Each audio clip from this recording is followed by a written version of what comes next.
नमस्कार, आप देख रहे हैं प्रदेश का सबसे भरोसेमंद news channel India news Rajasthan और मैं हूं आपके साथ सचिन दुबे।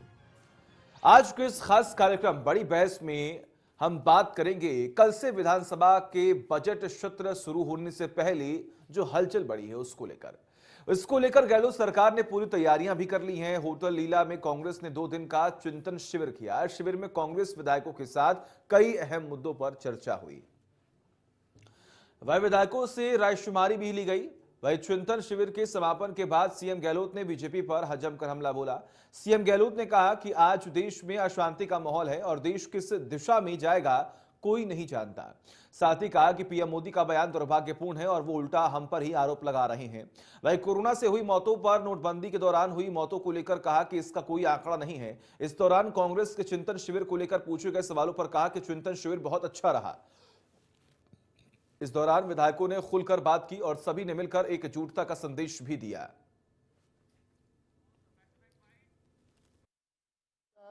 इस प्रकार का स्टेटमेंट बहुत दुर्भाग्यपूर्ण है।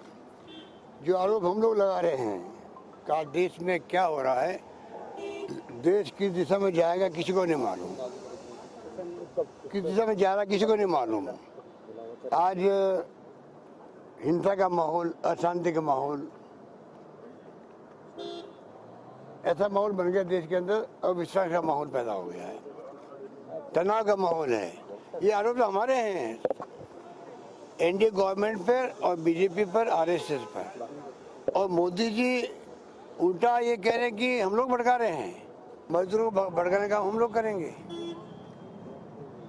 गलती आप लोगों ने करी है, जिसके कारण से नौबत ये आई कि अचानक लॉकडाउन हुआ, अचानक नोटबंदी हुई, लाइनें लगी बैंकों के सामने कितनी बड़ी बड़ी, उन लाइनों में कितने लोग मारे गए। किसी को अंदाज है, सर्वे करवाया भारत सरकार ने कि नोटबंदी के वक्त में भी कितने लोग मारे गए। नंबर 1, मजदूरों में चलना पड़ा पैदल, कितने लोग, कितने मजदूर रास्ते मर गए, कोई है उनके पास में आंकड़े। ये अच्छा रहा, 2 दिन का संवाद अच्छा रहा। खुल के सबने बात करी, खुल के सबने बात करी है। हम चाहते थे कि एक बार असेंबली भी आ रही थी और आगे चुनाव भी आएंगे, तो हम लोगों ने बहुत अच्छे ढंग से माहौल में अच्छी बातें हुई है। सबने खुल के बात करी, अपनी भी हमने अपनी खुल के बात कही है। और मैं समझता हूँ कि चिंतन शिविर तो होते रहना चाहिए, उसी से आपस में एक दूसरे को जानने का मौका ही मिलता है। तो मैं बधाई देना चाहूँगा तमाम हमारे साथियों को, और अच्छे ढंग से सबने मिलकर के एकजुटता का संदेश दिया राजस्थान में। और गुड गवर्नेंस कैसे हो, उसमें भागीदारी कैसे विधायकों की हो, उस पर चर्चा खुल के हुई। के जरिए सीएम गहलोत की 10 बड़ी बातें बताने जा रहे हैं। मोदी जी का स्टेटमेंट बहुत दुर्भाग्यपूर्ण है, इस बात का जिक्र सीएम अशोक गहलोत ने किया है।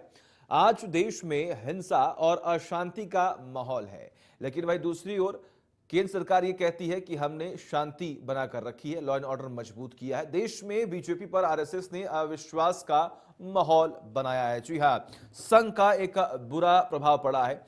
देश में अचानक लॉकडाउन और नोटबंदी हुई, जिसकी वजह से देश की आर्थिक स्थिति जो है वो कमजोर हुई। बैंकों के आगे लगी लाइनों में मौतों का सरकार जो है वो आंकड़ा दे, इस बात का भी जिक्र किया गया। यानी कि नोटबंदी के दौरान जब लोग लाइन में खड़े हुए थे, उस वक्त की बात यहां पर कही जा रही है। आज देश के अंदर अघोषित इमरजेंसी है। चिंतन शिविर बहुत अच्छा हुआ, इस बात पर उन्होंने जोर दिया कि हम जो चिंतन शिविर का आयोजन हमने किया था उसमें कई चीजों को लेकर मंथन हुआ है, शांतिपूर्ण तरीके से मंथन हुआ है। 2023 में जनता का मूड हमारे पक्ष में है, इस बात पर भी उन्होंने ताल ठोक दी है कि 2023 में सरकार रिपीट होगी और कांग्रेस की सरकार बनेगी। सरकार ने काम करने में कोई कमी नहीं रखी है। ये दावे पहले भी किए जा रहे थे कि जो हमने वादे किए थे हमने उन वादों को पूरा किया है। कोरोना मैनेजमेंट सहित कई फैसले जो हमने लिए हैं वो बिल्कुल भी सही है और जनता के हित में हुए हैं। जनता के हित में शानदार बजट पेश करेंगे। अब इस बात पर भी उन्होंने ताल ठोकी है कि जिस तरीके से जो बजट हमें दिया गया है उस हिसाब से हम जनता के हित में ही बजट जो है वो पेश करेंगे, यानी कि जनता को लुभाने की पूरी कोशिश इस बार के बजट सेशन में किया जाएगा।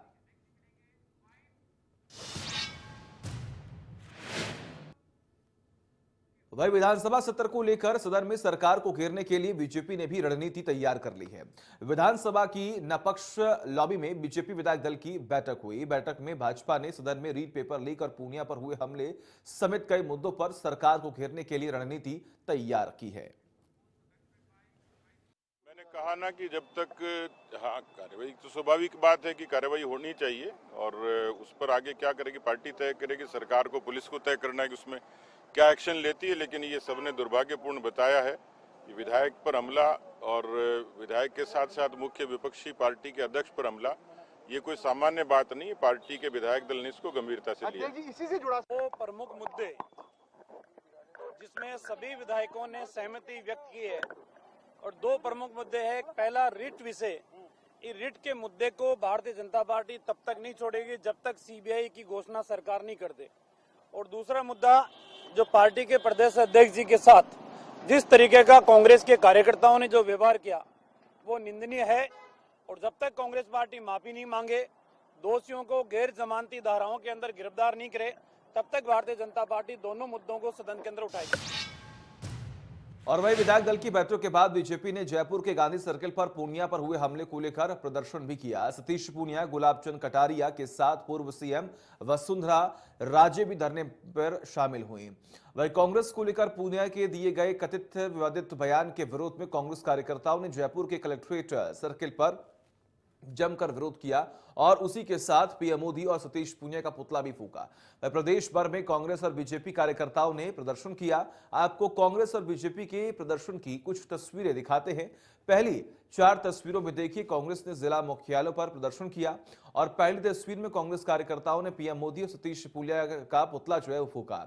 वहीं आगे बढ़े तो आपको दिखाते हैं कि बीजेपी के प्रदर्शन की 4 तस्वीर। पहली तस्वीर में देखिए बीजेपी प्रदेश अध्यक्ष सतीश पूनिया, पूर्व सीएम वसुंधरा राजे, नेता प्रतिपक्ष गुलाबचंद कटारिया और उप नेता राजेंद्र राठौड़ के साथ तमाम कार्यकर्ता गांधी सर्कल पर धरने पर बैठे। और वही बाकी तस्वीरों में देखिए बीजेपी कार्यकर्ताओं ने जगह जगह पर किस तरीके से रैली निकाली है। हालांकि पुतले यहां पर भी जलाए गए हैं, विरोध यहां पर भी दर्ज कराया गया है।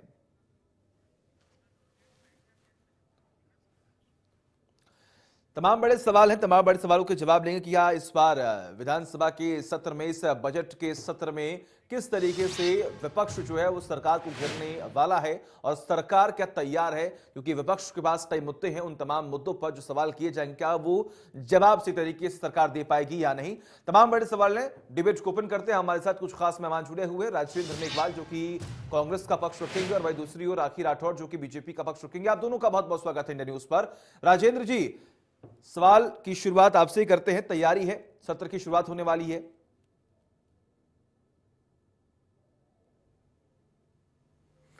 जी सचिन जी, बिल्कुल निश्चित रूप से विपक्ष के लिए स्वागत है, वो विधानसभा के अंदर जनहित के मुद्दे उठाए और एक सकारात्मक विपक्ष की भूमिका निभाए, उनका स्वागत है और निश्चित रूप से उनके सभी सवालों का जवाब दिया जाएगा। और लेकिन यहाँ पर हमें 2 चीज़ों को समझना पड़ेगा, क्योंकि ये विधानसभा का बजट सत्र है। अभी कुछ 5-7 दिन पहले हमारा केंद्रीय सरकार का भी बजट आया था, तो उसमें हमने जो देखा था, चाहे राजस्थान की या प्रदेशों की अनदेखी हो, चाहे उर्वरकों पर बजट घटाने की बात हो, चाहे मनरेगा का, जो कि मनरेगा जो पूरे इस कोरोना काल के अंदर सबसे बड़ी संजीवनी के रूप में पूरे देश के अंदर उभरी थी, उसका बजट जिस तरीके से 25,000 करोड़ रुपया घटाया है वो अपने आप में बहुत चिंताजनक है। दूसरा जो आपके बीज, कीटनाशक, खरपतवार नाशक और ये जो आपके मतलब ट्रैक्टर उपकरण है, जो भी आपके कृषि यंत्र हैं और उनके ऊपर पोल्ट्री फीड है, चाहे पशु आहार है, उनके ऊपर जो मतलब 2017 जुलाई के बाद में जो जीएसटी लगा, उससे पहले ये एग्जेम्प्टेड थे मतलब टैक्स से, उनके ऊपर जो जीएसटी लगा, उस जीएसटी में राहत की किसान भाई या जो भी हमारे कृषि क्षेत्र से जुड़े लोग उम्मीद कर रहे थे। और आपको पता होगा कि फरवरी 2022 तक किसानों की आय दुगनी करने का वादा करके आए थे प्रधानमंत्री जी। तो 2022 आ गया, फरवरी भी आ गई, तो आय तो दुगनी हुई नहीं, लागत कई गुना बढ़ गई। तो यहाँ ये बातें हैं। अब मैं आपको बताता हूँ, राजस्थान की सरकार ने कृषि क्षेत्र के लिए अलग से बजट लाने की घोषणा की है और कृषि विद्युत वितरण कंपनी भी अलग से बनाने की घोषणा की है। तो इन तमाम बातों पे, उसके अलावा जो नकल माफिया को रोकने के लिए या जो अंतर्राज्यीय गिरोहों के ऊपर लगाम कसने के लिए, जो हमारी भर्ती परीक्षाओं के अंदर जो गड़बड़ियां हो रही है लगातार 2013 के बाद से लगातार इस प्रदेश में गड़बड़ियां बढ़ी है तो उनको रोकने के लिए कड़ा कानून बनने जा रहा है। और आपको पता होगा कि एक न्यायिक मतलब रिटायर्ड जस्टिस हाईकोर्ट के अध्यक्षता में एक कमेटी बनाई गई है, उच्च स्तरीय कमेटी है, जिसमें सभी संबंधित विभागों के सचिव भी सदस्य हैं। और वो आने वाले समय के लिए जितनी भी परीक्षाएं होगी या जो भी हमारे परीक्षा के जो तौर तरीके होंगे या उसमें सख्त नियमों की जो जरूरत है उसके ऊपर वो देंगे।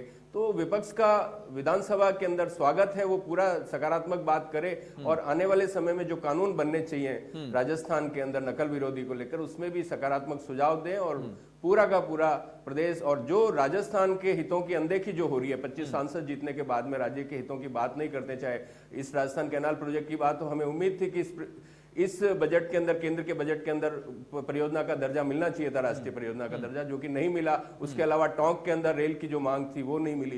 रतलाम से बांसवाड़ा वाली डूंगरपुर लाइन मतलब सरकार तैयार है और जो भी हमारे बजट सत्र की तैयारी, बजट सत्र की सरकार पूरी तरीके से तैयार है और विपक्ष का स्वागत कर रही है।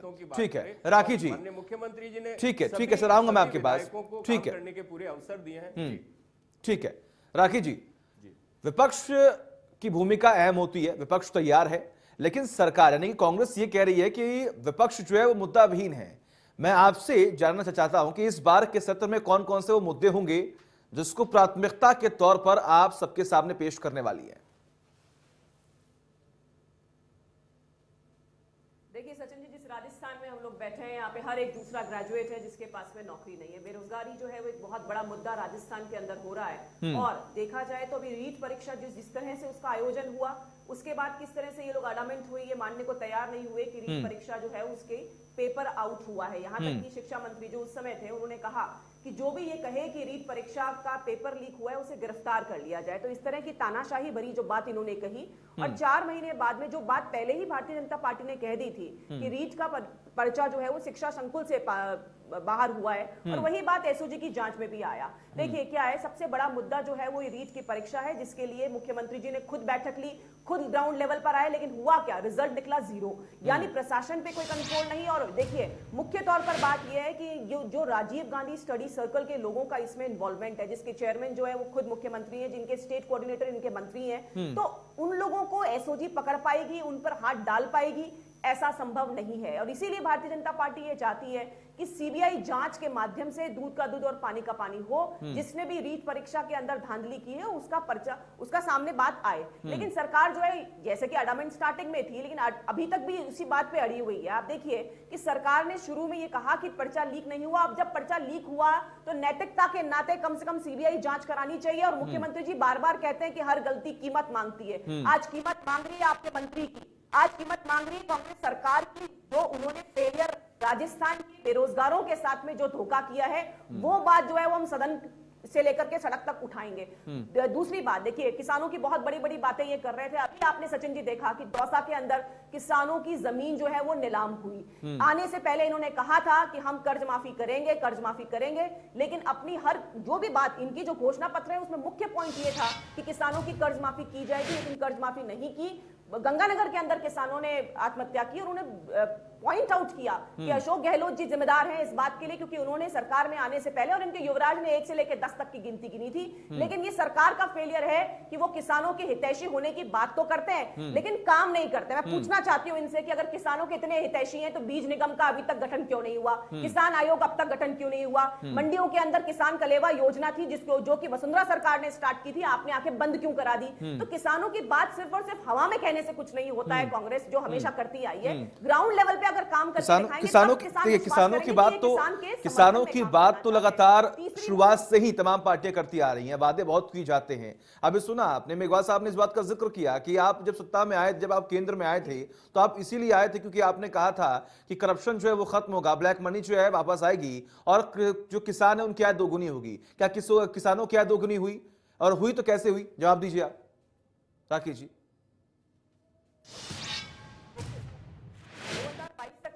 प्रधानमंत्री जी ने कहा था कि किसानों की आय जो दोगुनी होगी, लेकिन आपने देखा कि किस तरह की वैश्विक महामारी बीच में आई जिसकी वजह से ये सारी प्रॉब्लम हुई और जिस तरह जैसे आपने कहा कि किसानों का उनको फैसिलिटेट करने का काम जो है वो मोदी सरकार ने किया। डायरेक्ट पैसा, आज किसान सम्मान निधि का पैसा डायरेक्ट बैंक के अंदर जाता है। इनकी तरह नहीं है कि 1 रुपया अगर भेजा है तो 15 पैसा ही जो बेनिफिशियरी उस तक पहुंचे। डायरेक्ट काम करना, जनधन योजना के माध्यम से अलग अलग अकाउंट्स खोलेकर, अकाउंट्स खोल करके वहां पर सीधा पैसा जो बेनिफिशियरी उस तक पहुंचाने का काम जो है वो सरकार ने किया।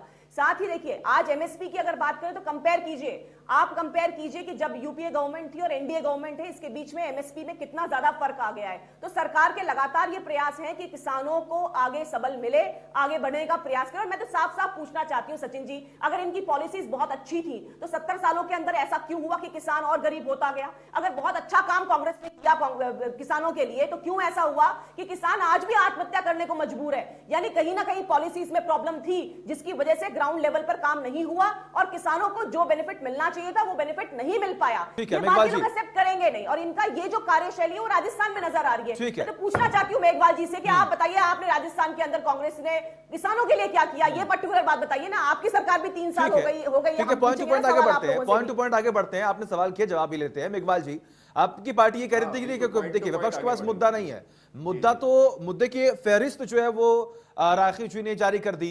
उन्होंने कहा कि कृषि का मुद्दा है, बेरोजगारी का मुद्दा है, करप्शन का मुद्दा है, महिला सुरक्षा को लेकर मुद्दा है। इतने सारे मुद्दे हैं, कैसे कैसे आप भिड़ेंगे, कैसे संभालेंगे? देखिए सचिन जी, मैं आपको एक एक करके इनके सवालों के जवाब देता हूं जी। राजस्थान सरकार ने 21 लाख किसानों के कर्जे माफ किए। आप ये चीज कोट कर लीजिए, 21 लाख किसानों के कर्जे माफ किए, जो कि कोऑपरेटिव और जो भी हमारे यहाँ के बैंक थे नहीं मान रही है, राखी जी नहीं मान रही है, वो तो मना कर रही है। 21 लाख वो मना कर रही, जो वादा आपने किया वो वादा आपने पूरा नहीं किया। दूसरा सुनिए, एक मिनट, जो आंकड़े पेश कर रहे हैं आप, वो आंकड़े वो मानने को तैयार नहीं है। एक मिनट देखिए, आप बोल चुके ना, आप बोल चुके। मैंने 21 लाख ही तो बोला, ज्यादा पूरा तो नहीं बोला, मैं 21 लाख बोला हूं। अब मैं आपको सचिन जी सुनिए, फिर मैंने कहा वन टाइम सेटलमेंट के तहत राजस्थान सरकार किसानों का बकाया 10% चुकाने के लिए तैयार है। केंद्र की सरकार ने इस चीज को अभी तक एक्सेप्ट क्यों नहीं किया? दिसंबर के अंदर केंद्र की सरकार को और रिजर्व बैंक और जो राष्ट्रीयकृत बैंक है उनको प्रपोजल दिया जा चुका है माननीय मुख्यमंत्री जी के द्वारा कि 10% किसानों का बकाया हम चुकाएंगे और वन टाइम सेटलमेंट कीजिए। आपने अब तक क्यों नहीं किया? दूसरा, किसानों की एक मांग थी कि एमएसपी देना है, तो एमएसपी आपने क्यों नहीं दिया? आप एमएसपी पे इतनी बड़ी बड़ी बातें कर रहे हो, लेकिन किसानों को एमएसपी की गारंटी दे दीजिए। 750 से ज्यादा किसानों की शहादत होगी। 13 महीने से ज्यादा किसानों ने आंदोलन किया। 750 किसानों की शहादत के 750 किसानों की शहादत पर केंद्र की सरकार ने संसद में, लोकसभा में या राज्यसभा में एक शोक का शब्द, शोकाभिव्यक्ति नहीं की। एक की आंसू में, एक की भी आंख में आंसू, प्रधानमंत्री या गृह मंत्री की आंखों में आंसू नहीं गिरा। 750 किसान मर गए, शहीद हो गए, उनके ऊपर, उनके लिए मुआवजे की बात नहीं की, उनके ऊपर जो केस लगे उन केसों के ऊपर बात नहीं की। ये किस तरीके की बात कर रहे हैं? और इनका जो गृह राज्य मंत्री है, जिसका बेटा किसानों को कुचलने का दोषी है, उस गृह राज्य मंत्री को अब तक नहीं हटाया। आप देखिए ना, वादे ये करते हैं, 75 साल की बातें करते हैं। मैं कहता हूं, इस देश के अंदर जब देश आजाद हुआ था 1947 के अंदर, कितनी परियोजनाएं थी, कितना खाद्यान्न उत्पन्न होता था। आज देश किसानों में, कृषि में आत्मनिर्भर है, दुग्ध में आत्मनिर्भर है। हम पूरे दुनिया को मतलब इंपोर्ट कर रहे हैं, मतलब एक्सपोर्ट कर रहे हैं। तो आप सोचिए ना, अगर प्रगति नहीं हुई होती, हमारे गांव से आईएएस नहीं बनते, हमारे गांव से बड़े बड़े नेता नहीं निकलते, अगर गांव का या किसानों का विकास नहीं होता। आज किसान सबसे समृद्ध हुआ है कांग्रेस के शासन में। इनके शासन के अंदर किसानों की जमीन हड़पने के भूमि अधिग्रहण का कानून आया, जिसमें हमारे नेता राहुल गांधी ने लगातार इस सरकार को 3 बार घुटने टिकवाए। तो आप इस चीज को देखिए ना, हमने इन तीनों काले कृषि कानूनों का विरोध किया। सरकार ने 13 महीने बाद में, जबकि 5 राज्यों में और खासकर सबसे बड़े प्रदेश यूपी में चुनाव थे, तब इन्होंने वो बिल वापस लिए। तो आज इस बात की गारंटी दीजिए ना कि 750 किसानों को मुआवजा क्यों नहीं दिया? 750 किसानों की शहादत पर एक शब्द प्रधानमंत्री ने, एक आंसू नहीं बहाया। आज इस बात का है। और गृह राज्य मंत्री को अब तक क्यों नहीं बर्खास्त किया? एमएसपी क्यों नहीं दी? आप देखिए ना, इनके पास में बहुत है। फिर मैं कह रहा हूं कि मनरेगा का बजट घटा दिया, जिस कोरोना काल के अंदर मनरेगा ने पूरे देश को संभाला। देखिए, मनरेगा का जिक्र मत कीजिए। मेघवाल जी, देखिए मनरेगा का जिक्र मत कीजिए, इसलिए क्योंकि आज एक रिपोर्ट सामने आई है और इस रिपोर्ट में इस बात का जिक्र किया गया है कि जितने लोगों ने नौकरी की डिमांड की थी मनरेगा से, उतनी आपने दी ही नहीं है। लगभग 1 करोड़ से अधिक लोगों ने मनरेगा में आपकी सरकार में, आपके इस प्रदेश में जॉब मांगी थी और आपने सिर्फ दी है 16 लाख। बजट क्यों घटाया? सुनिए तो 73,000 राजेंद्र करोड़ जी, कर दिया, जबकि पिछले राजेंद्र सरकार जी, में, राजेंद्र जी, जो देखिए ये आरोप बजट था, लगाना उसमें बंद 98,000 करोड़ कीजिए। का ये था। मैं सभी फिर पार्टियों के लिए बोल उर्वरकों रहा हूँ, पे जो भी सब्सिडी पार्टी घटा मेरे साथ यहाँ पर बैठी हुई, चाहे वो भाजपा हो, चाहे वो कांग्रेस हो, चाहे वो अन्य दल हो, ये आरोप लगाना ये बंद आरोप नहीं कीजिए। है सर, ये जिम्मेदारी तथ्य आपकी है मैं सर। तथ्य के साथ मेरी बात बात सुनिए, करता हूं, मैं मेरी बात आरोप सुनिए, नहीं मेघवाल लगाता हूं, जी, मैं मेघवाल सिर्फ साहब, तथ्य पे बात मेरी करता बात हूं। आप सुनिए, कहेंगे मेरी इस बात सुनिए। डिबेट को चाहे 1 घंटे का कर दीजिए, मैं लगातार आपको तथ्य दूंगा। नहीं, बिल्कुल दीजिए, बिल्कुल दीजिए, जिम्मेदारी आपकी है, आपको देना होगा, लेकिन आप इस बात का जवाब दीजिए नहीं, मैं कि one time अगर settlement 1 का बोल रहा हूं, आप करोड़ मुझसे 1 करोड़ पूछिए लोगों ना, ने जॉब one time मांगी है settlement मनरेगा में क्या में, दिक्कत तो है आखिर इसको? उन लोगों को जब जॉब क्यों नहीं किसानों का मिली? कर्ज माफी के लिए राजस्थान सरकार वन टाइम सेटलमेंट की स्कीम दे रही है, तो केंद्र की सरकार और केंद्र का जो वित्त मंत्रालय है, इसके ऊपर जवाब क्यों नहीं देता? ठीक है राकेश जी, आप इतने आरोप कॉर्पोरेट लग का रहे कर्जा हैं, माफ इतने कर आरोप सकते हो, लग रहे 11 लाख हैं, करोड़ रुपए ये कॉर्पोरेट का तो कर्जा माफ कर साफ सकते ये हो, उनका साफ इसलिए ये आरोप कर लगा सकते हो। रहे हैं किसानों का कि कर्ज माफ सौतेला करने में व्यवहार आपको क्या केंद्र सरकार कर रही है हमारे किसान साथ। देश का अन्नदाता है, किसान ठीक है। देश का रीढ़ की हड्डी है। ठीक है मेघवाल साहब, देखिए, जवाब सचिन सुनिए। जी, जैसा कि राकेश जी, expectation आरोप ये थी, लग रहा है जैसा कि कि केंद्र हुआ, सरकार जो है वो ने, सौतेला व्यवहार कर रही राजस्थान है। सरकार ने किसानों जी जी, राज्यों के साथ सौतेला व्यवहार करिए, इसमें तो मैं तो स्पष्ट कह रहा हूँ, दूसरे राज्यों से बात कर लीजिए। ठीक है। सारे सचिन जी, केंद्रीय अब ये योजनाओं चुप का हो बजट घटा जाए, दिया। ये चुप हो जाए तो जी, बात जी, शुरू हो करूं गया मैं। जी, बात ठीक है, बोलिए। बोलिए, सचिन कंप्लीट जी, कीजिए। जैसा कि एक्सपेक्टेड था, सवाल मैंने ये पूछा था कि राजस्थान का बजट आ रहा है, राजस्थान सरकार ने किसानों के लिए क्या कहा, अगर उस पे हाईलाइट करते चीजें, तो मुझे लगता है कि राजस्थान बीच में नहीं, फिर वही बात आप चाहते हैं ऐसे हो डिबेट, आप चाहते हैं ऐसे डिबेट हो तो ऐसे हो जाएगी। मैंने ये सवाल पूछा था सचिन जी कि कैसे राजस्थान, देखिए सचिन जी ये कोई तरीका नहीं होता है। नहीं ठीक है, बीच ठीक में है, देखिए बोलना, राजेंद्र जी, आप बीच अच्छा, में एक बोलकर मिनट, अपनी आप फेलियर राजेंद्र दिखा रहे हैं, समय आप समय अपनी की बहुत फेलियर, कमी, अपनी बौखलाहट एक दिखा रहे हैं। मिनट वापस आएंगे, वापस आएंगे राकेश जी, अभी भी आएंगे वापस और फिर डिबेट की शुरुआत करेंगे, लेकिन चलिए ब्रेक के बाद स्वागत है आप सभी का। चर्चा का कारवां आगे बढ़ाते हुए रुक करते हैं राकेश जी का। राकेश जी, सवाल वही है जो ब्रेक से पहले था कि आखिर राजस्थान सरकार से सौतेला व्यवहार क्यों कर रही है केंद्र सरकार?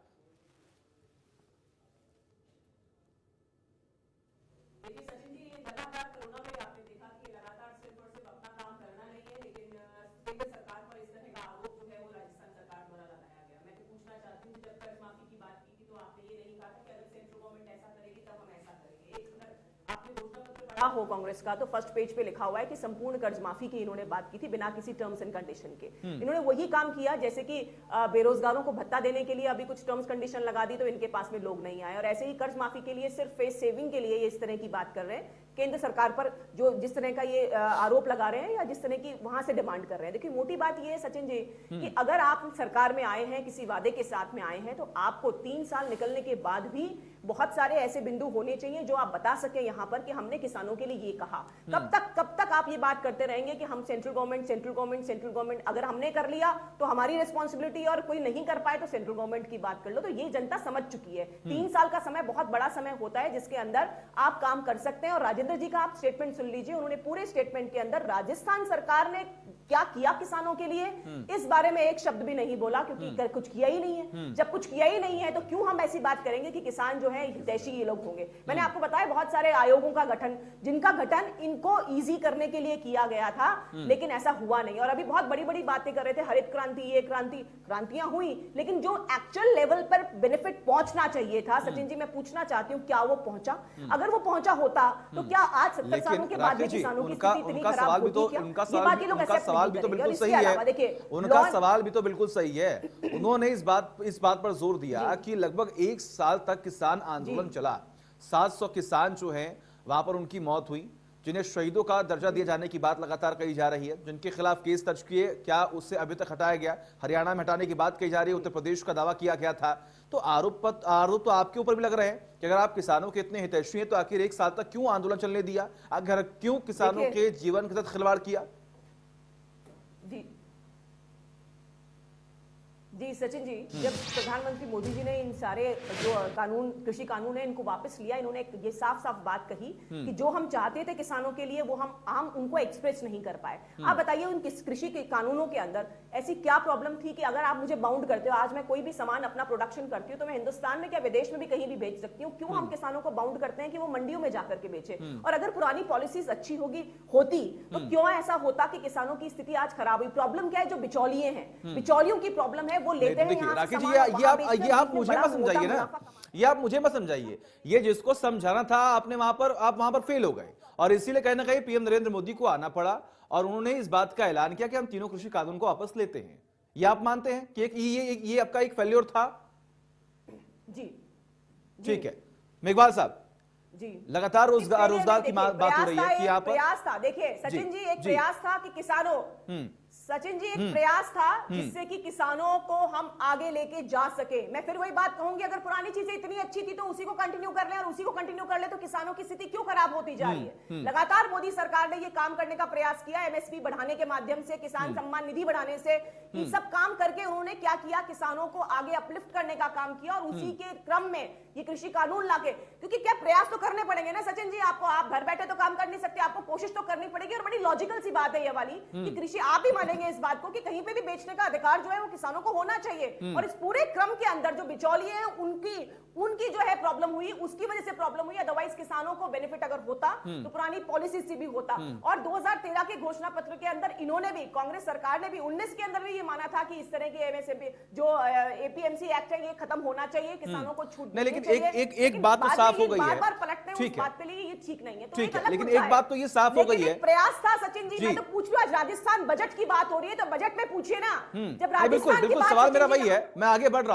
रहा हूं। देखिए, एक बात तो ये साफ हो गई कि इस बार का बजट जो है वो कहीं ना कहीं केंद्र पर भी यहां पर फोकस होगा, क्योंकि विशेष तौर पर ये पहले भी कहा गया कि कृषि को लेकर भी हम कुछ नए प्रावधान जो हैं वो लेकर आएंगे। लेकिन मेघवाल जी, किसानों की बात हो गई, अगर हम बात करें रोजगार की बात करते हैं, बेरोजगारी का मुद्दा लगातार हावी है, यह विरोध किया जा रहा है कि आपने रोजगार के अवसर नहीं दिए। हालांकि आपने मनरेगा का जिक्र किया तो एक पॉइंट मेरे पास भी है, एक रिपोर्ट आज मैंने पढ़ी जिसमें इस बात का जिक्र किया गया कि लगभग 1 करोड़ से अधिक लोगों ने अपना पंजीकरण कराया था।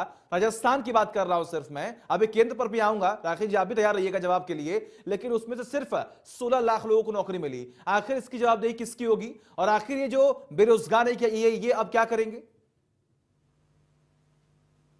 मेघवाल जी। सचिन जी, शायद आपने रिपोर्ट को पूरा नहीं पढ़ा, उसमें राजस्थान 7वें नंबर पर है, पहले के अंदर एमपी और गुजरात है। आप देखिए वहां पर सबसे मेघवाल जी, आप लग रहा है कि आपने मेरा सवाल सुना ही नहीं, रोजगार, आपने मेरा सवाल सुना ही नहीं, आपने फिर आपने आरोप लगा दिया, फिर आपने आरोप लगा रहे हैं। जो सवाल किया वो जवाब दीजिए। मैंने कहा अभी कि मैं केंद्र पर भी आऊंगा, मैं बीजेपी से भी सवाल करूंगा। प्रधानमंत्री जी सत्ता में आए थे, 7 साल हो गए, कहां है 14 करोड़ रोजगार? 23 करोड़ लोग गरीबी की रेखा के नीचे चले गए, जबकि यूपीए के शासन में 27 करोड़ लोगों को गरीबी की रेखा से उबारा था। तो आप इस चीज को देखिए, 84% लोगों की आय घट गई। आय बढ़ी किसकी है? हमारे दो की आय बढ़ी है। आप इस चीज को देखिए ना, यहां पर सरकार मतलब लगातार राजस्थान सरकार मांग कर रही है, केंद्रीय योजनाओं का बजट घटा दिया, और राजस्थान अभावग्रस्त प्रदेश है, पूरा का पूरा, जो कि 90-10 का अनुपात होना चाहिए, जिसको कि देना चाहिए, जो नहीं देते। राजस्थान के अंदर डिलीवरी कॉस्ट ज्यादा आती है, चाहे किसी भी चीज को। हमारा दूर दराज में फैला हुआ है, हमारा एक कोने से दूसरे कोने तक 800 किलोमीटर की डिस्टेंस है। अगर हम बिजली भी पहुंचाना चाहते हैं तो हमें एक्स्ट्रा कॉस्ट लगती है, पानी पहुंचाने के लिए एक्स्ट्रा कॉस्ट लगती है, तमाम चीजें, चाहे सड़क हो, पॉपुलेशन डेंसिटी कम होने की वजह से बहुत सारी दिक्कतें हैं। फिर आपको पता होगा कि 2013 से 18 के बीच के अंदर 5 साल हमारी रिफाइनरी को रोके रखा गया, क्योंकि उसमें गुजरात के हितों का टकराव था। गुजरात को फायदा पहुंचाने के चक्कर में हमारी रिफाइनरी को रोका गया। आज इस चीज का देखिए, रिफाइनरी रोके रखे, और ईस्ट राजस्थान कैनाल परियोजना का, जिसके लिए प्रधानमंत्री ने खुद वादा किया था 2019 के चुनाव में कि मैं राष्ट्रीय परियोजना का दर्जा दूंगा, राजस्थान ने अपने हिस्से का पैसा दे दिया, तो उसके ऊपर भी नहीं बात करते। और आपको पता होगा, संसद के अंदर लोकसभा सांसद है कि जो कि सुखदेव सिंह जौनपुरिया, सुखबीर सिंह जौनपुरिया, टोंक के सांसद, टोंक सवाई माधोपुर के, उन्होंने कहा कि मुझे मेरी सरकार से उम्मीद थी। 2017 का मैं आपको बजट भाषण दिखा दूंगा, वो कह रहे थे कि मुझे मेरी सरकार से उम्मीद थी, लेकिन आज 2022 आ चुका है, टोंक के अंदर रेलगाड़ी नहीं आई है, आप रेलवे लाइन नहीं डाली है, जबकि लगातार राजस्थान छोटे छोटे लिंक्स हैं, जो कि 30 किलोमीटर 35 किलोमीटर के जो कनेक्ट करने की बात है, चाहे बिलाड़ा से बर की बात हो, चाहे आपका मेड़ता से पुष्कर की बात हो, ये सारी चीजें होनी चाहिए थी राजस्थान को। और पूरी की पूरी रेलवे को बेचने की तैयारी कर ली है रेलवे। अभी मेरे एक मित्र है रेलवे के बड़े अधिकारी, उन्होंने कहा कि इस सरकार ने रेल का जो मालवाहक सेक्टर है उसको पूरा निजीकरण के हाथों कर दिया है। और जो आपका पैसेंजर है, आपने देखा होगा 2 साल के अंदर पैसेंजर ट्रेनें चली किस लिए? आज आम आदमी तो उसमें बैठ ही नहीं सकता। रेलवे को पूरा बर्बाद कर दिया, किसान को पूरा बर्बाद कर दिया, युवा बेरोजगार बढ़ गए। आप किस बात का केंद्र की सरकार है, 7 साल मोदी जी बड़ी अपनी वाई लूटते फिरते और नेहरू जी को और कांग्रेस की सरकारों को दोष देते। 7 साल से आप सरकार में आप व्यवस्था कीजिए ना। कर दिया, हमने कहा आपने इतने आरोप कि लगा दिए, राजस्थान, लेकिन अभी तक देख, इस बात का भारत जवाब नहीं राज्य दिया हर एक प्रदेश कि का आपको राजस्थान ध्यान रखना सरकार पड़ेगा। में अगर इतने आपके लोगों ने 25 नौकरी सांसद मांगी तो राजस्थान से आखिर जीते उनको हुए, नौकरी वो क्यों नहीं राजस्थान के मिली? हितों की मेघवाल कितनी बात करते हैं? साहब, मेघवाल साहब देखिए मेरी बात सुनिए, ये घुमा घुमा के कान पकड़ने की जरूरत नहीं है। हमारे जिस सवाल मैं कर राजस्थान रहा में हूं, उसका सबसे जवाब ज्यादा दीजिए। सरकारी नौकरियां क्योंकि- मिली है क्योंकि- सचिन मेघवाल जी, साहब, मेघवाल मध्य साहब, प्रदेश से, देखिए, हरियाणा से, पंजाब से और यूपी से सबसे ज्यादा बेरोजगार आके यहाँ पे परीक्षाएं दे रहे हैं। तो आप इस सोचिए, अगर उनके प्रदेशों में रोजगार होता तो वो राजस्थान में रोजगार मांगने या राजस्थान में परीक्षाएं देने क्यों आते? इस बात का जवाब पूछिए ना आपको। आप वहां पे भाजपा शासित सरकार है, चाहे यूपी में हो, चाहे हरियाणा में हो, चाहे मध्य प्रदेश में हो, वहां से हमारा काम क्या है हम कर रहे हैं सर, और हमारा काम क्या है हम कर रहे हैं। हमें जिससे सवाल जो पूछना है वो पूछ सकते हैं सर। आप हमें ये मत इन्फॉर्म कीजिए कि हमें क्या पूछना है क्या नहीं पूछना है, लेकिन जो सवाल मैंने किया उसे सुनिए और उसका जवाब दीजिए। सुनिए मेघवाल साहब, मेघवाल साहब मेरी बात सुनिए। अरे आरोप मत गिनाइए सर, आरोप मत गिनाइए सर, आप आरोप गिना रहे हैं, राखी जी भी आरोप गिना देंगी, फिर आप चुप हो जाएंगे। मेरी बात सुनिए ना। तो इनको इस बात की घबराहट है, कोचिंग माफिया से इन लोगों के क्या रिलेशन है, नकल माफिया से इनके क्या रिलेशन है। मेघवाल साहब पानी पी लीजिए, मेघवाल साहब पानी पी लीजिए, वो बातें इनके नेताओं को पता है। ठीक है मेघवाल साहब पानी पी लीजिए, ठीक है चलिए आपका सवाल मैं करता हूं, ठीक है राखी जी आप बताइए। देखिए उनकी तरफ से यही आरोप लगाए जा रहे हैं और ये जो आरोप की सुई आपकी तरफ आ रही है कि केंद्र सरकार नहीं चाहती है कि राजस्थान प्रदेश का विकास हो सके, जो प्रदेश की जनता है वो खुश हो, क्योंकि आप नहीं चाहते हैं ऐसा। देखिए सचिन जी, ये सिर्फ मैंने कुछ बताया आपको, पहले भी बात यही हुई कि राजेंद्र जी के पास में कोई मैटर नहीं है कि राजस्थान सरकार की उपलब्धियां बता सके। यहाँ पर सिर्फ और सिर्फ वो लगातार, आपने पहले वाला स्टेटमेंट सुनिए, अभी वाला स्टेटमेंट सुनिए, लगातार ये बोल रहे हैं इन्होंने नहीं किया, इन्होंने नहीं किया। आपने क्या किया? आज 3 साल के बाद जनता हमसे पूछना चाहती कि राजस्थान के अंदर सरकार कांग्रेस की वो क्या कर रही है। आज आप मुझे बताइए, जब सेंट्रल गवर्नमेंट पे आप डिपेंडेंट होते हैं हर काम के लिए, क्यों ना अपन राजस्थान के इंफ्रास्ट्रक्चर को डेवलप करें। और डेवलप कैसे करें? यहाँ बिजली सबसे बड़ी महंगी है, या पेट्रोल सबसे बड़ा महंगा है, यहाँ पे हर काम के लिए भ्रष्टाचार के अंदर अगर आप देखें तो यहाँ पे 70% से ऊपर लोगों ने ये एक्सेप्ट किया कि राजस्थान के अंदर कोई भी काम कराना है तो भ्रष्टाचार देना पड़ता है, हमें पैसा देना पड़ता है, उसके बाद काम आता है। और एसीबी की टीम रोज कार्रवाई करती है, तभी आपके पास में यहाँ पे इन्वेस्टमेंट आएगा। लगातार सरकार ये कहे कि सेंट्रल गवर्नमेंट जी रिकॉर्ड एमओयू है सर, एसीबी की अभियोजन स्वीकृति कितनी दे रहे हैं ये भी पूछ लीजिए सचिन जी। अब कल जेडीए के अंदर हुआ है, छूट के आ जाएंगे। मैं कह रही हूँ आपसे 2-3 महीने के बाद में वही डीसी, वही कर्मचारी आपको वापस कर्मचारी काम करते हुए नजर आएंगे। अभियोजन स्वीकृति कितनी दी? मेघवाल जी अगर काम कर रही एक और आरोप, आप कहते हैं कि हमारी टीम लगातार कार्रवाई कर रही है, लेकिन ये आरोप लगा दिया गया कि वही अधिकारी वापस कुछ दिनों के बाद दिखेंगे उसी टेबल पे। बात कंप्लीट कर लूं। देखिए सचिन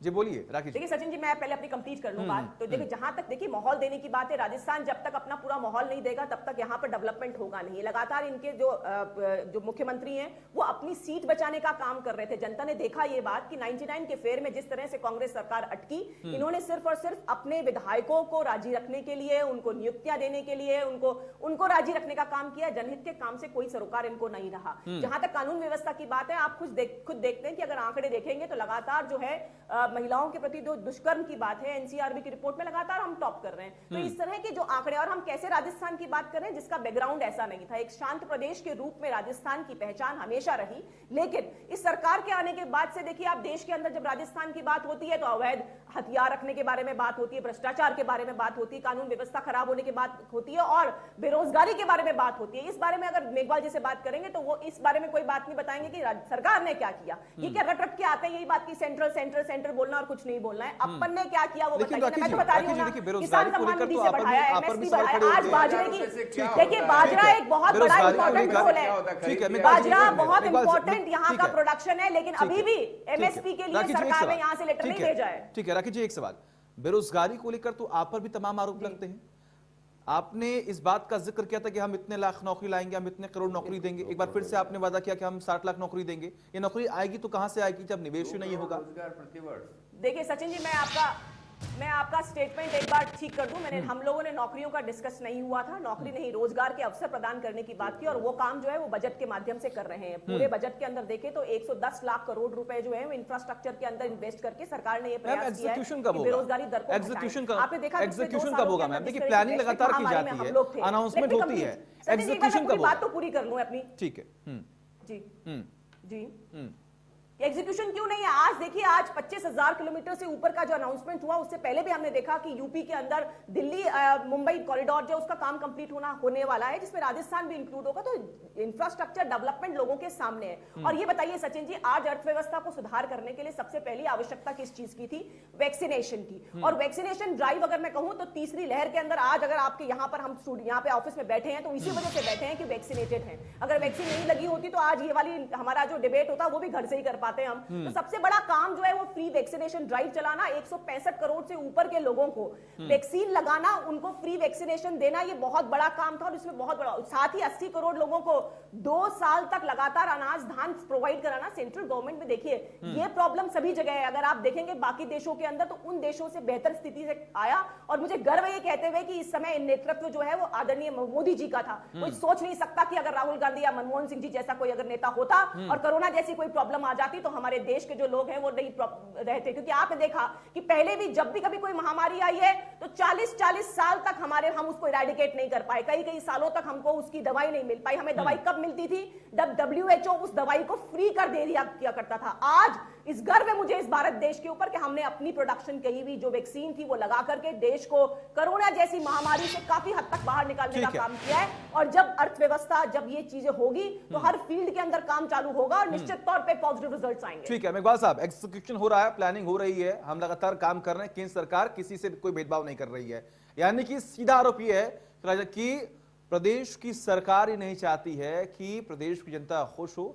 जो इंफ्रास्ट्रक्चर डेवलप करने की बात तमाम दावे किए जाते हैं वो यहां पर नहीं हो रहा है। रोजगार के मुद्दे लगातार, बेरोजगारी के मुद्दे लगातार हो रहे हैं, लेकिन अंत में यही होता है कि आम जनता परेशान होती है।